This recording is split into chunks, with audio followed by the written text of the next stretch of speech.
Hey guys, in this video I'm going to show you how I fixed this super flickery footage on the left and turned it into the footage on the right here. So this footage was shot in 240 frames per second on the Sony FS5, and you can see we just had this insane amount of flickering. We had two different lights that were like in alternating sync or something. If we look at the original footage, you can see every other frame has consistent lighting to the frame 2 frames before it. So in theory, if you were to play this back and only play only the even frames or only the odd frames, you'd have 2 nice smooth motion clips. And so that gave me the idea for how to smooth this out and sort of get a nice 50-50 blend between the two. So I've made this tool. I just call it Wacko Deflicker, and it just does this automatically. You can just plug it in and it'll fix any footage that matches this sort of situation. So I'm going to go ahead and share a settings file real quick. Let me just show you guys how to install that, because you're probably just going to want to grab it and use it. Right. So first you need to find your Fusion folder, which on my machine is under App Data Roaming.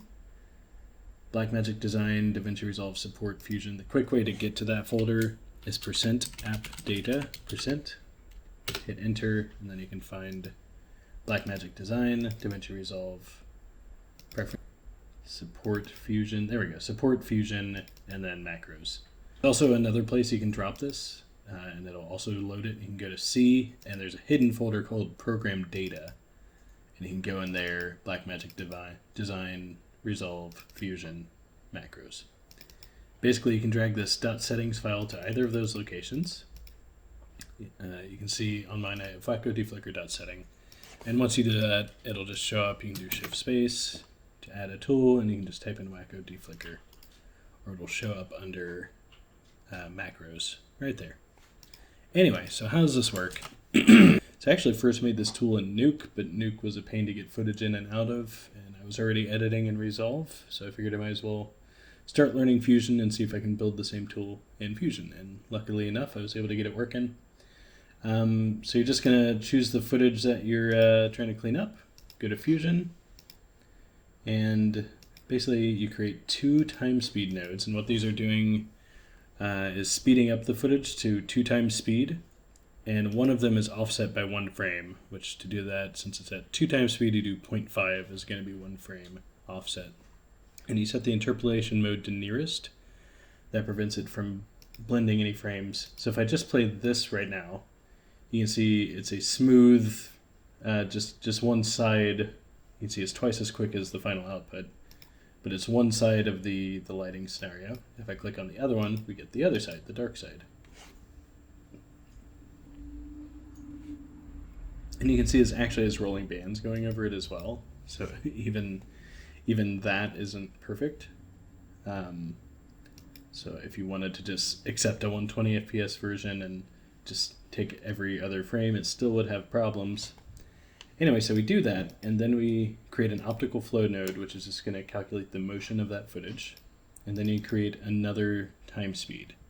This one's going to slow it down to half speed, and it's going to use that motion, because we set this to interpolation mode flow. It'll use the motion calculated in the optical flow node to slow it down and interpolate the in-between frames. So we're basically creating every other frame from scratch by smearing the frames around it.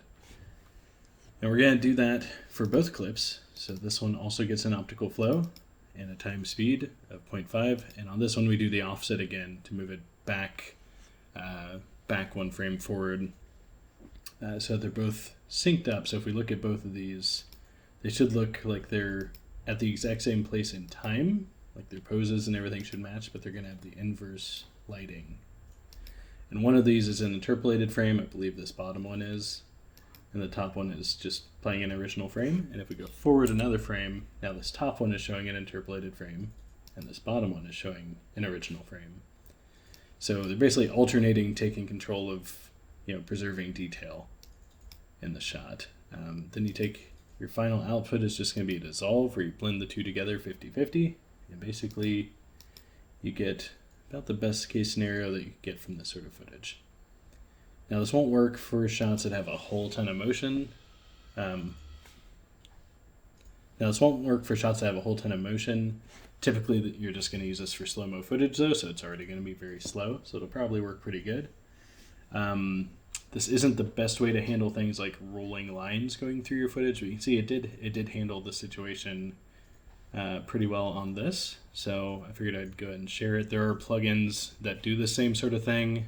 Flicker Free is a big one, but that's $160, and I tried it on this footage and it just couldn't get it. Maybe I don't know how to get the settings right, but it's still $160. And then DaVinci has their own deflicker, which also just completely didn't handle this at all. And same with the furnace deflicker inside of Nuke, and yeah, I just tried everything, and finally I gave up and just made my own. So anyway, if you guys want to download this file, feel free to grab it. I'm also going to go ahead and publish the tool I made in Nuke. Like I said, I made it in Nuke first, so the same approach will work in there. I'm not going to show that just because this is a little more cleaned up and refined, but anyway, thanks for watching, guys. Hopefully this helps you deflicker some footage.